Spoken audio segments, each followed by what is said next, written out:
शिक्षा देंगे, ये करेंगे, लेकिन हम लोग का एज स्क्वायर जा रहा है। आरक्षण देने की बात की है, सम्मान देने की बात की है, और 1 महीना काम करके नहीं हम लोग का रोड पर ला चुके हैं। बोले तो कि अगल बगल का आदमी कहता है कि कौन किस्म का नौकरी करेगा 1 महीना जी, कौन सा पद है, बड़ी सरकार आरक्षण दे देती है।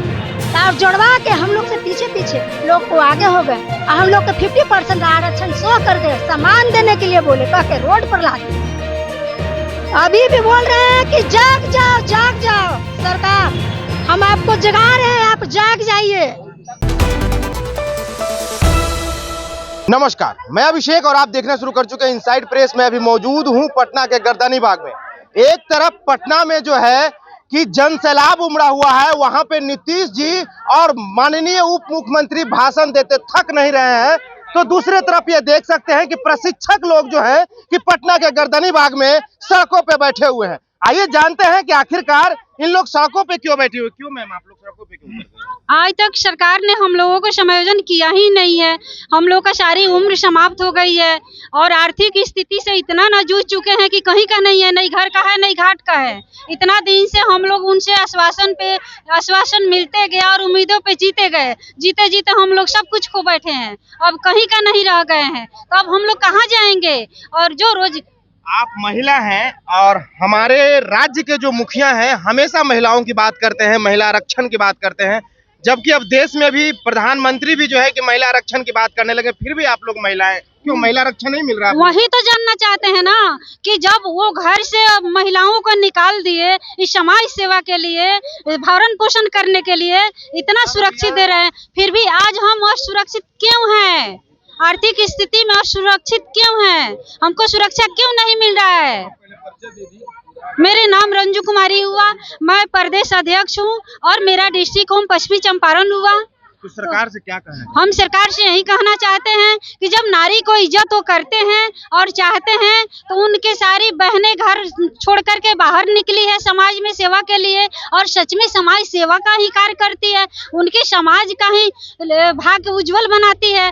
तो इस पे वो ध्यान करें और हमारी मांगों को पूरी करें, समायोजन करें। हमें समायोजन चाहिए, बस कुछ नहीं, सिर्फ समायोजन करें। अब हमारे पास कुछ नहीं बचा हुआ है, अब हम कहीं का नहीं है, अब हमारा बस उम्र उतना ही तक सीमित रह गया है कि वो समायोजन कर दे।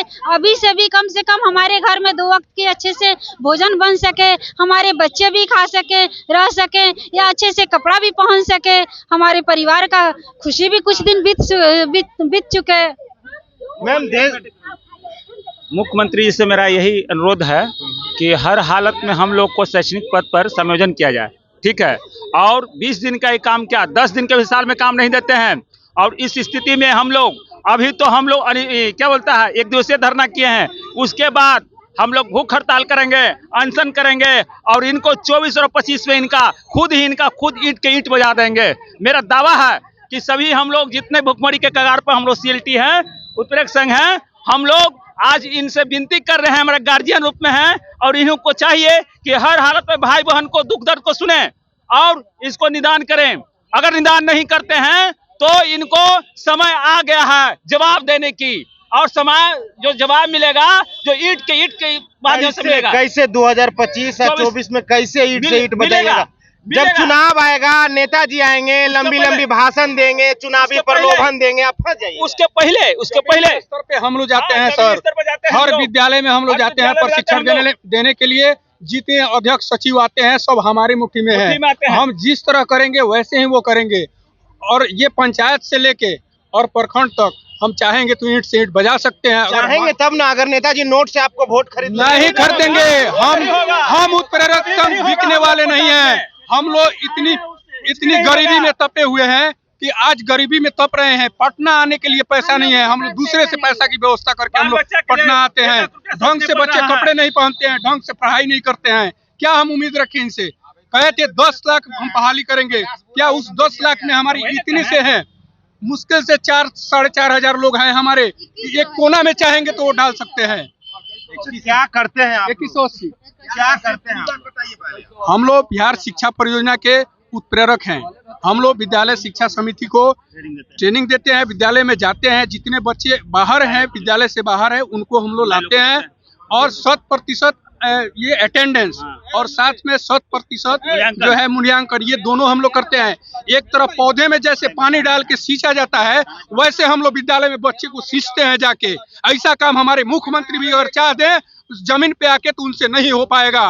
वो उनकी थाली में क्या आती है, उनकी थाली में ये काजू किशमिश पिस्ता आते हैं, हमारे थाली में रोटी आती है, नमक रोटी खाते हैं। आप स्कूल के बच्चों को प्रशिक्षण देते हैं या शिक्षकों को? हम विद्यालय शिक्षा समिति को देते हैं, उनको मोटिवेट करते हैं कि आप अपने बच्चे को कहीं मजदूरी या कहीं नहीं भेजिए, उसको पढ़ने के लिए। एक तरफ कहते हैं कि हम जो है शिक्षा में सुधार कर रहे हैं, लेकिन ऐसा नहीं है। गैर शैक्षिक कार्य के लिए हमारे शिक्षक को लगाते हैं। क्या ये सत्य है? इसका मतलब है आप बच्चों को सिर्फ शिक्षित बनाना नहीं, साक्षर बनाना चाहते हैं, सिर्फ शिक्षित नहीं बनाना चाहते हैं। यही मैं कहना चाहता हूँ। और उनसे आग्रह भी है, हमारे मुख्यमंत्री से मैं बार बार आग्रह भी कर रहा हूँ कि माननीय मुख्यमंत्री जी हमारी आवाज को सुनिए और हमारी जो गरीबी है उसको दूर कीजिए और हमारी योगदान कराइए।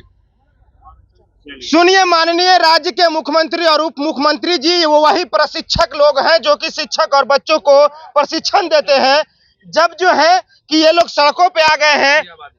मैम, महिलाओं की आरक्षण की बात की जा रही है, पहले राज्य में, अब तो पूरा देश में की जा रही है, फिर भी आप महिला लोग सड़कों पे आ गए हैं, क्या कहेंगे सरकार? सड़क पर तो मंत्री जी ने कहे कि बेटी बचाओ देश बचाओ, हम शिक्षा देंगे ये करेंगे, लेकिन हम लोग का एज स्क्वायर जा रहा है। आरक्षण देने की बात की है, सम्मान देने की बात की है, और 1 महीना काम करके नहीं हम लोग का रोड पर ला चुके हैं। बोले तो कि अगल बगल का आदमी कहता है कि कौन किस्म का नौकरी करेगा 1 महीना जी, कौन सा पद है, बड़ी सरकार आरक्षण दे देती है। और जोड़वा के हम लोग से पीछे लोग को आगे हो गए। हम लोग के 50% आरक्षण सो करके सम्मान देने के लिए बोले, कह के रोड पर ला दिए। अभी भी बोल रहे हैं कि जाग जाओ सरकार, हम आपको जगा रहे हैं, आप जाग जाइए। रोड पर ला दिया। आज मेरा एज भी नहीं है जो हम कुछ कर सकते हैं। अगले इलेक्शन में हम काली रूप पकड़ेंगे, सोच लीजिए सर। कैसे दिखाइएगा काली? अगले इलेक्शन में हम काली रूप दिखाई करेंगे। हमारा समायोजन नहीं होगा, हमारी मांगे पूरी नहीं की जाएगी। हम ये धरना प्रदर्शन हमारा जारी रहेगा।